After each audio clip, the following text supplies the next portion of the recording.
والد موقتها مركا ilmaha la sheekaysanayna communication ka marka laga hadlayo waa shay muhiim ah laakiin saddex shay baa shardi u ah saddexdaas waxay ka bilowdaan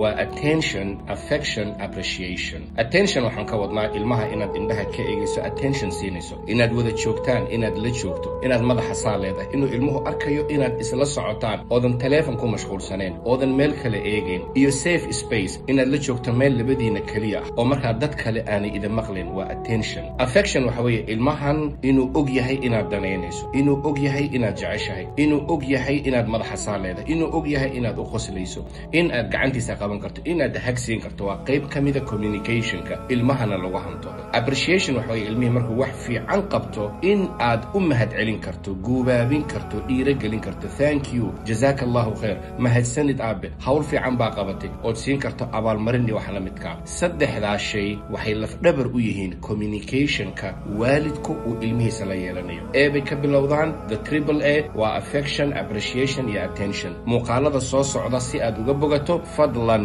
waxaad subscribe garaysaa channelka adiga lagu talagalay waalid ee la yiraahdo Walid Legacy jazakumullahu khair assalamu alaykum